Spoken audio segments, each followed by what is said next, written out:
welcome to another adventure here on my channel. Today we're going to be talking about Squid Game, and I know I'm late to the party. I know pretty much every other YouTuber ever has already made a video about Squid Game, but this is my channel and this is what I want to talk about. So we're talking about Squid Game, and specifically an interesting take I have seen floating around the internet, primarily from right-wing sources and media personalities, that Squid Game is not actually a critique of capitalism, but that if you pay attention, it is actually critiquing communism.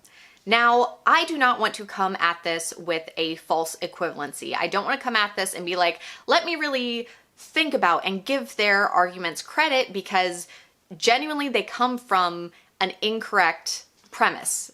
They don't seem to know genuinely what capitalism, communism, socialism are when making these arguments, and that's why I'm not going to do a false equivalency and say that their opinion is just as valid when it's not coming from a valid logical place. The argument they're making is not logical, and I feel it would be a false equivalency if I presented it to you as such. So this video will be biased in that I've already made my decision, because it's such a bad argument that demands false premises to make this argument, because they're not saying, oh, while it does critique capitalism in these ways, I got some critiques of communism from these things, and let's talk and discuss, and I got something different out of this work of art. They're not coming at it from that perspective, so I don't want to give a false equivalency and give their perspective more weight than it deserves. So with that full disclosure of how I am walking into this, let's take a look specifically at the main article I have seen going around making this argument, called "The Director of Squid Game Says It's About Capitalism, but It's Really More Like Communism," from Evie Magazine. And I am going to talk a little bit about Evie Magazine and what I have discovered about them after I read and discuss the article, because I had never heard of this magazine before and I wanted to look into it to see what kind of publication it is. But we're going to be reading this article and giving commentary about it and arguing why I think this is a bad argument, their premises are false, and defining some terms that I feel like they genuinely don't understand in order to make this argument. So let me go ahead and scoot over and let's dive into this interesting article. I binged the new Netflix series Squid Game in 2 days and I loved it. It's not for everyone, as it's incredibly gory, and I found myself having to take a breather between episodes. But if you liked The Hunger Games, you'll also probably find Squid Game enjoyable and thought-provoking. Squid Game follows Seong Gi-hoon. I apologize in advance for any of the South Korean names that I butcher in this video. I am trying my best. A 40-something Korean man with a gambling addiction who is in severe debt.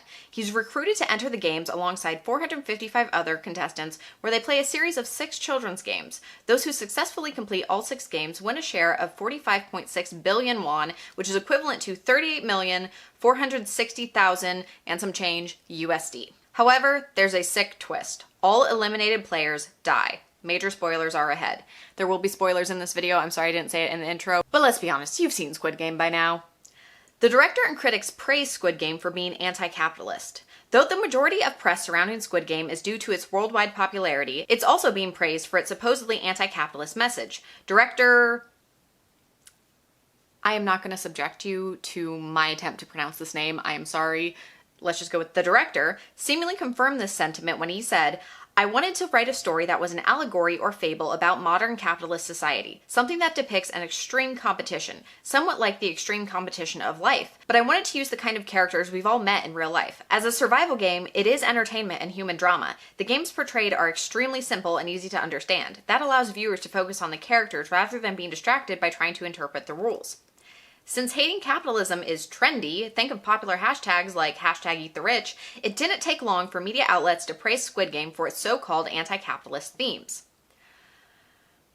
I feel like calling hating capitalism trendy right away severely undercuts any opposition, any criticism, any opposing viewpoint to the viewpoint this author seems to have, or that this article wants to give to the reader.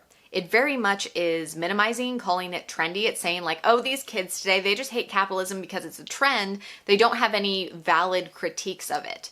It's not like they're experiencing things in life and going, hey, maybe things could be better. Maybe things don't have to be like this. By calling it just a trend, just hashtags, is very minimizing. and is kind of straw manning the opposition, like, oh, they don't really have any points, they're just following in a trend. I think it's important to note that many of these outlets also praise the show for its storytelling and artistic direction, which I agree were amazing, but the anti-capitalist sentiments were the main themes of these reviews. And then they give a couple of examples of reviews, and then it continues. However, upon closer inspection, Squid Game appears to actually show communism and authoritarianism more than it depicts capitalism, and it's all seen in the environment of the games. The games are presented as a solution to the economic struggles of the contestants, similar to how communism is preached to those in financial distress. The harsh reality is that communism always ends in misery and bloodshed, and with an elite class exploiting everyone below them. So, capitalism? That thing you're describing is capitalism. Those are the problems with capitalism that people are critiquing. And you're saying, no, that's communism. Which I'm not saying I'm advocating for communism, but you're critiquing capitalism.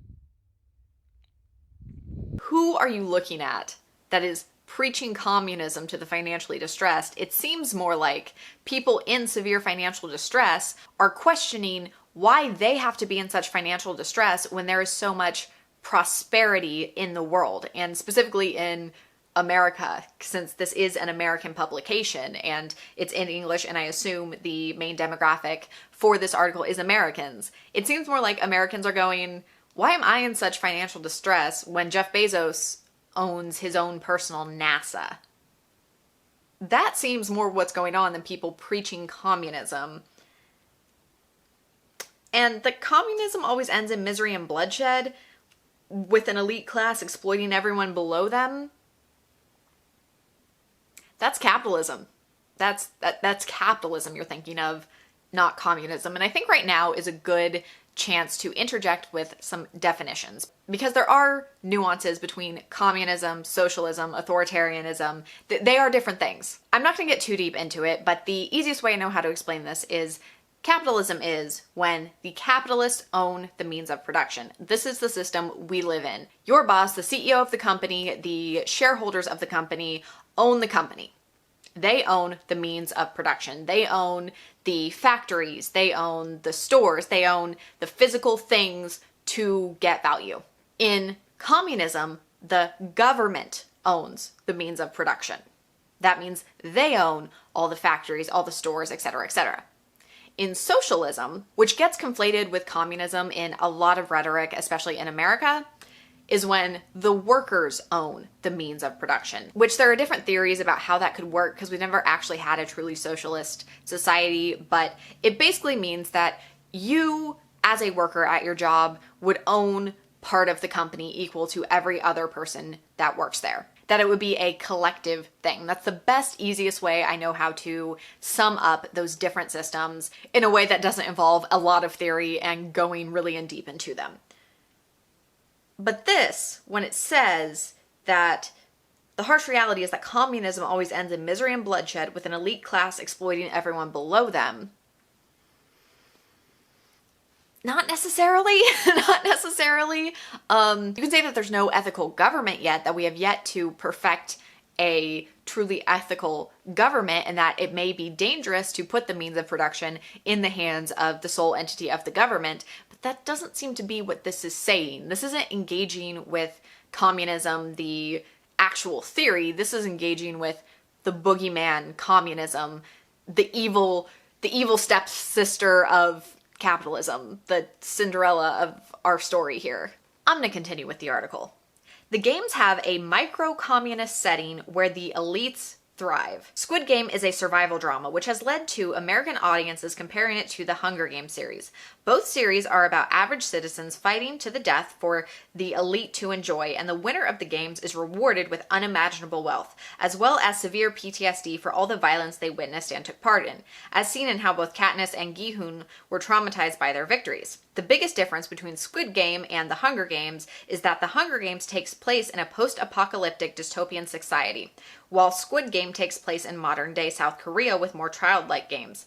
However, a dystopian setting is created within the environment of the games itself. Similar to The Hunger Games, Squid Games is all about poor people fighting to the death for the pleasure of the elites. In order to win the money, the majority of the contestants on Squid Game are stripped of their dignity, humiliated, and killed during the games, all while the elites watch and monitor the contestants. Okay, but how is that communism and not capitalism? Which I really like this about Squid Games, that they didn't do a future dystopia. They were just like, hey, we're already there. We are already living in this dystopia where it makes sense that people would make the choice to go into these games to have a shot at getting out of their terrible circumstances. The circumstances that they have been put into by capitalism. Because if you've watched the show, which I assume you have, then you have seen how they voted to leave, and then they were reminded of all the reasons that they first asked to go into the games before they knew it was a murder thing and they would get murdered if they lost. And 93% decided to go back in and said, I would rather have that chance than feel hopeless living under capitalism. I would rather take this insane shot at these games and risk my life because I have no other good choices. And say I take your premise. Say I take the premise that, okay, the games represent communism. 93% of the contestants, of the characters on the show, still chose that over capitalism. So even if I thought, yes, you have a point here, the games do represent communism, in theory, the show is still saying that would be better than the current capitalist reality, because our current capitalist reality is a dystopia. Because we don't have to imagine, like the Hunger Games, like all this tragic stuff has happened and these wars have been fought and now we're forced to go into these games. With how things are right now, it makes sense that some people would choose to go in and do something like this. I definitely understood the motives of every single one of these characters for coming back and choosing to do these games. And I think everyone can, because the show did such a good job of showing why these people are so desperate. And it's capitalism that created this desperation. After the first game, which is a red light, green light type of game where contestants are eliminated and killed for not stopping during the red light portion, the contestants get a choice to leave the games. While many contestants choose to leave the games, they go back home to realize they're still broke and feel meaningless. Luckily, or unluckily, depending on how you look at it, the elites kept track of the contestants who left and invite them back. Many end up returning to fight to the death for the money, showing democracy is only an illusion. The elites knew they would be back. But how does that show that? Because it shows that democratically, they did all elect to leave. If anything, again, that would be a metaphor for, yeah, democracy works because they got the thing they asked for. They just changed their mind later because capitalism was so bad that they chose to go back into this death games. And this whole thing about, like, it's the elites watching and it's all for the elites. How is that not capitalism? If your critique is in communism, there is a group of elites that subjugate everyone else. That doesn't mean that the same thing can't happen in capitalism or isn't happening in capitalism. It's just saying that's your critique of communism, but that would be something either capitalism shares or you're critiquing capitalism and not communism. It's not exclusive. It's not exclusive. When they return to the games, the contestants play a game that requires them to be on a team of 2. So of course the contestants pick the player they're closest to. One picks his wife only to find out that they're pitted against each other and the loser dies. It's really sickening, but the elites love it. Again, I think that's a great metaphor for having to make hard decisions under capitalism. With coronavirus and everything, people had to choose between food and housing. People have to choose between food and paying for their medications. Like, it was a great metaphor for making hard decisions under capitalism because you don't have enough money to support everything. And I don't see how that's a critique of communism at all. The guise of equality. The games are run by a front man in a black mask, who we later learn is a previous winner of the games, and he gives off serious President Snow vibes. Like Snow, he has been desensitized by the games and has become a power-hungry tyrant as a result. The front man's most disturbing moment comes in the 5th episode, after finding out that some of the guards recruited a contestant who used to be a doctor to harvest dead contestants' organs. Gross. The front man goes into a tirade about how equality is the most important aspect of the games and executes the guards and the doctor for violating these rules. He believes that equality is important in the games because all contestants face an oppressive and unequal world outside the games, implying that he's a good and moral person for giving the contestants a fair shot, but there is no such thing as equality in the games. For starters, you can never remove or level the inherent and unique qualities, talents, and experiences that individuals bring with them.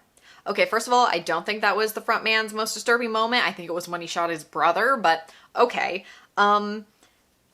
I don't know if me and the writer of this article watched the same scene, because I don't think the point of the tirade the front man went on about equality was necessarily meant to make us, the audience, think, oh yeah, he's such a good person, isn't that right? I think it was meant to be as, this is his justification. He is trying to justify to himself why this is a morally okay thing for him to do. But as the audience, we are meant to be horrified. We're meant to be like, yeah, I guess in the games there's equality. It gives them an equal shot, but you're murdering the ones who lose. The price is death for loss. And only one person is going to win. Like, I don't think we're meant to see him as a good person in that moment. And I think the show does a good job of showing that. But this article seems to be overlooking that. Like, yes, you can argue that he is trying to justify to himself why he is still a good person. But just because a character believes they're the good guy doesn't make them the good guy. Like, every villain thinks they're the good guy. So just because we see this villain's inner processing of why he thinks he's the good guy doesn't make it so, and as an audience we don't have to blindly accept, oh yeah, clearly equality, he's the good guy. I don't think that's what's going on. And the thing with the you can never remove or level inherent and unique qualities, talents, and experiences, they kind of did. With the glass stepping stone game, there was a guy who had an inequality. He had experience. He could tell the difference. And they took that away from him for the elite's entertainment, treating people inhumanely. Similar to the Hunger Games, the elite class is entertained by the violent torture of average people in Squid Game. In the 7th episode, elite VIPs are invited to watch the final few games and bet on contestants to win. They treat it like how we treat watching sports or reality game shows, reminiscent of the violent practices at the Colosseum in ancient Rome, or the public executions being a source of entertainment in Tudor England. Yeah, and like, I don't know if I'm the first one to tell you this, but Tudor England wasn't communist. So, okay. Gi-hun ends up winning the games, but even though he wins millions, he's dead inside from the experience until he receives an invitation to go back. The biggest twist in Squid Game is when we found out that the front man isn't the main antagonist, but the old man who you've probably seen in memes that Gi-hun befriends at the games. A year after winning, Gi-hun is invited to the old man's deathbed, where he discovers that the old man is an ultra-wealthy financier and one of the founders of the games. The old man tells Gi-hun that he created the games when he and his friends realized they were bored with their ultra-wealthy lives. Instead of buying tickets to a sporting event or binging a show on Netflix or getting involved in the community like normal people, they created the games to watch people fight for their lives for entertainment. As the founder got older, he got bored with watching the games and thought it would be more entertaining to participate in the games himself. It's sick, twisted, and disturbing in every way you could possibly think of. Again, yeah, that's the point. That's the point. If anything, I thought the scene where the old man explained it was a little too on the nose for what they were going for and what they were saying in the show. That, like, elites don't care about the lives of the rest of us as long as they are entertained, as long as they are privileged, as long as they get what they want. They don't care about the rest of us. So, you're right, but your conclusion is wrong? Like, you didn't get the thing you were supposed to get out of the show. But okay. I would argue that the old man's ability to view other human beings as things for him to toy with and to kill doesn't stem from his ultra-wealthy status. That's a character flaw that would be present whether he was wealthy or poor. His wealth is merely an amoral tool that allowed him to make and fund the games. He could have done something helpful or beneficial with his money but chose not to. Money, like power, usually just amplifies already existing character traits. Okay, then tell me this. Why is it that all these super rich men are starting their own space programs instead of doing anything good for humanity? Why does that seem to be a pattern? Because if you think of how many uber rich people there are in the world, why are none of them doing more good with their money? It's almost like in order to get to a place where you are uber wealthy, you have to be a bad person, because in the system of capitalism, the only way to acquire mass amounts of capital is to exploit others. And if you are willing and able and good at exploiting others, then you get to be ultra wealthy. So, yeah, it's a character flaw that doesn't necessarily come from the money. But I would argue the money comes from the character flaw. It's still a causal relationship.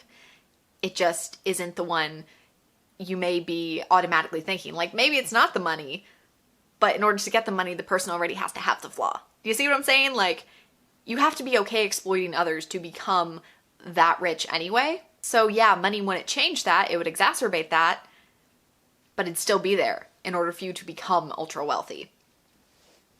And rich parents. You also need rich parents. You need to be a bad person and have rich parents in order to become ultra wealthy. Let's not forget that. There's no such thing as a good communist society. South Korea has a capitalist economy. While it has its problems like its debt crisis, it beats the communist dictatorship of North Korea. Capitalism isn't perfect, but it gives people the agency and the opportunity to make something of themselves and to improve their economic situation for their own good and that of their family and their community. Does it though? Does it though? Does it genuinely give people good opportunity? Because I would argue that mostly no. And statistically, you pretty much are more likely to stay where you're at, where you're born in the class system than you are to move up it. So no, there's not a lot of social mobility. The rich get richer, the rest of us just try to keep our heads afloat or get poorer and suffer the consequences of that. There are many differences between capitalism and communism, but one of the starkest differences is that there is such a thing as a good and moral capitalist society. Bitch, where? Where? Because the entire point of capitalism is it's a hierarchy. It's a hierarchy. Some people own things that make them money, and they exploit others' labor to make that money, and some people only own their labor. So they have to give away a portion of the value they provide in order to have access to the things to make that money. Like, if I know how to run a machine, but I don't own that machine, then I have to give away part of my labor, part of the benefits of my labor, the profits of my labor, to the person that owns that machine. But that person that owns that machine just owns it and can do whatever else they want. They don't have to be working at that machine all day. Tell me, where is the good moral capitalist society? But there is no such thing as a good and moral communist society. Okay, sure, maybe there's not, but I would like to counter this with the fact that a lot of countries who have tried a communist or a socialist organization of their country, America has stepped in and not allowed that to happen, usually with the assassination of the leaders. So maybe, but also I feel like that ignores a lot of historical context and a lot of countries that have tried to start and weren't allowed to see that experiment to the end because of America. Are there oppressive capitalist countries? Yes, but from previous regimes like the Soviet Union and current regimes like Cuba, China, and North Korea, there's never been a communist society that didn't resort to authoritarianism. Capitalism and authoritarianism can exist at the same time, but they don't thrive on each other as communism and authoritarianism do. Okay, no. Okay. Authoritarianism is based on hierarchies. It's based on someone at the top and everyone else below them. Maybe I'm above some other people, but there are more people above me. It's based on a hierarchy. Imagine it as a pyramid. It's a triangle. It's based on hierarchies. You know what capitalism also is? It's based on hierarchies. Again, it's a triangle. There are people at the top and there are people at the bottom. Communism, in theory, has this always worked out? No, there have been really bad communist countries. I'm not arguing there hasn't been. But the theory behind communism is that it is equal. It is flat. It is a line. It is not a pyramid. So, has there been communism and authoritarianism together? Yes. But saying that capitalism and authoritarianism can exist at the same time, but they don't thrive on each other, is not true. It's not true because they really do thrive on each other. They genuinely do. Like, look around at our society right now. Look at what's happening in the American government. They literally are having trouble taxing rich as fuck people because those same rich as fuck people pay them through lobbying. How? Like, I'm trying not to go into a full lecture about politics and Marxist theory and all of this, but my point is, capitalism and authoritarianism are both based on hierarchies. So they map onto each other a lot better than communism and authoritarianism, and they map onto each other way better than socialism and authoritarianism. And the reason I keep bringing up socialism is because in a lot of media and in the general consciousness in America, communism and socialism are equated to each other, but they are different things. But I'm just saying, this point is bad. I'm just saying this point is bad, and those words don't mean what I think you think they mean. You keep using the word. I don't think it means what you think it means. Without authoritarianism, communism falls apart. In Squid Game, the games can't exist without authoritarianism, making them an allegory for communism and mostly the elites versus the peasants. But the games can't exist without capitalism, because if there was not desperate people willing to play these games, there would not be a games. And if there was not super wealthy elite assholes who could pay to make these games happen, there also wouldn't be these games. So what I'm saying is, no, they actually need capitalism. And even if in the games, it could technically be more looked at as like a communist system within the games. Oh, it's a bad argument. It's a bad argument. I don't know what to tell you. It's a bad argument. And like I said, I'm trying not to go too deep into theory in my rebuttal and all this. But my brain is bleeding. Like, what do you want me to say? But anyway, closing thoughts. Squid Game has been praised for its powerful storytelling and its artistic direction, but it's also being praised as an anti-capitalist story, which is completely missing the point. Missing the point, huh? Okay. If you look closely at the show, you'll realize it's more about the elites versus us and how we're just toys for their entertainment.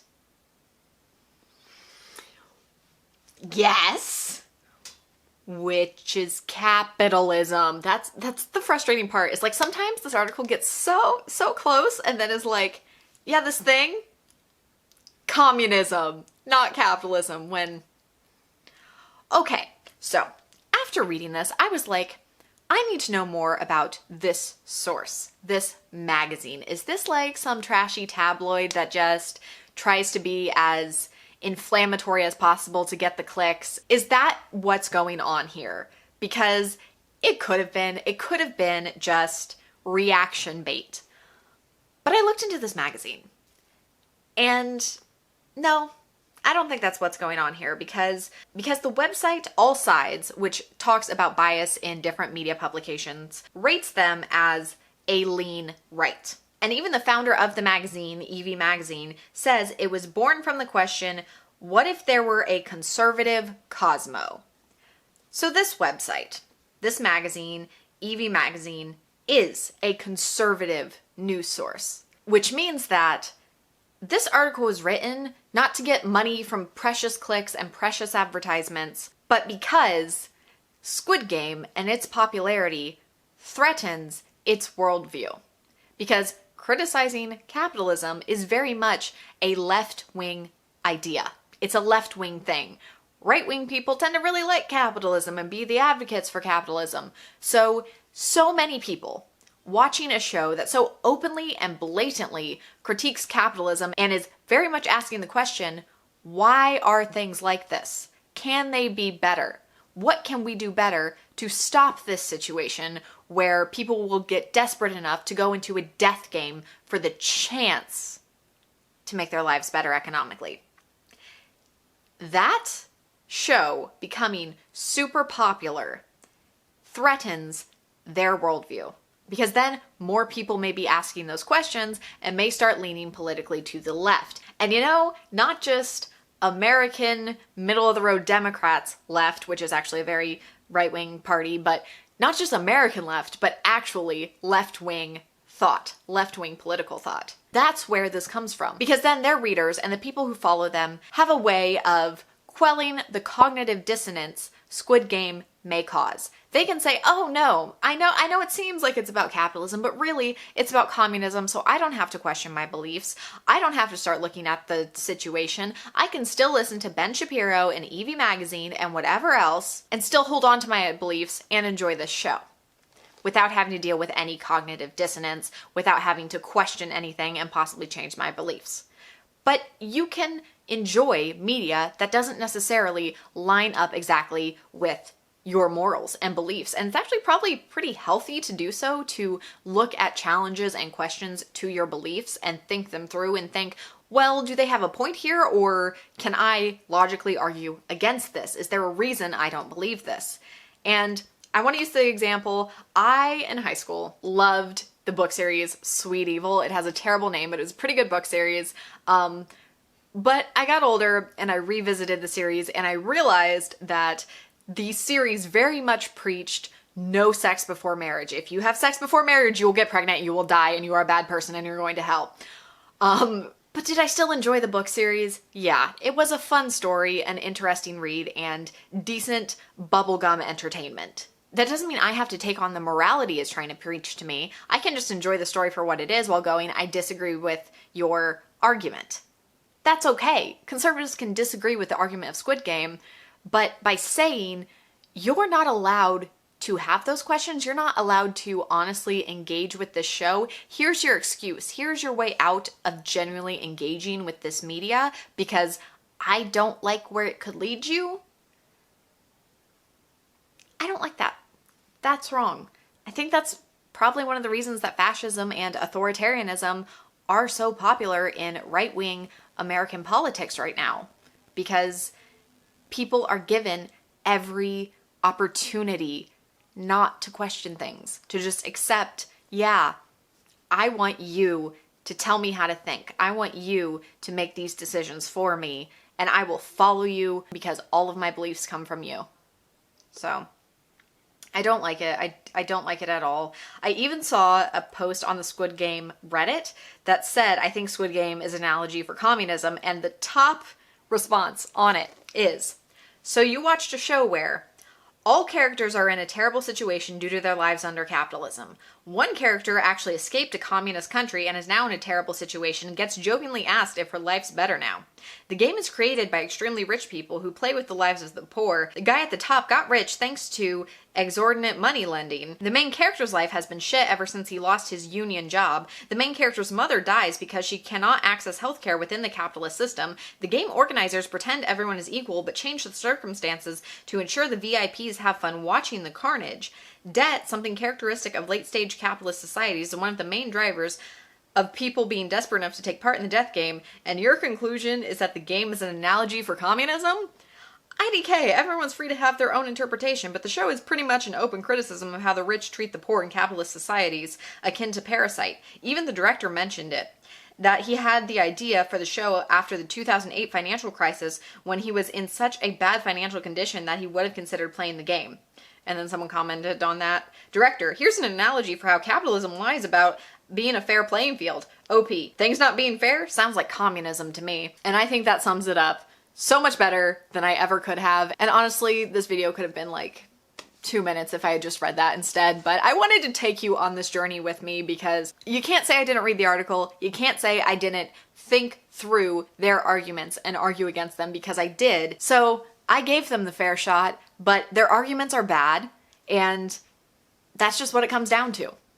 It's a bad argument, and I don't know if it's a good faith argument. Either the writer of this article doesn't know what capitalism, communism, and socialism really are, and they have just gotten all their opinions from American media and how much American media demonizes communism because of the Red Scare and our history with communism, or they genuinely do know what they're talking about and they're hoping that you don't. So with that, thank you so much for watching. Let me know your thoughts about Squid Game down in the comments because I loved the show. I thought it was super good. I told myself not to get attached to any of the characters, and I still did, and I still cried. I think my favorite scene was the marble game with the two girls, like their whole conversation and everything that happened with them. That hurt. That like made me sob. That hurt. But it was so good, and it was so well done, and so well acted, and just so good. So tell me your thoughts. Thank you so much for watching, and I will see you all next time. And yes, I am trying to be ironic by wearing the bells from Animal Crossing earrings while critiquing capitalism. I thought it was fun.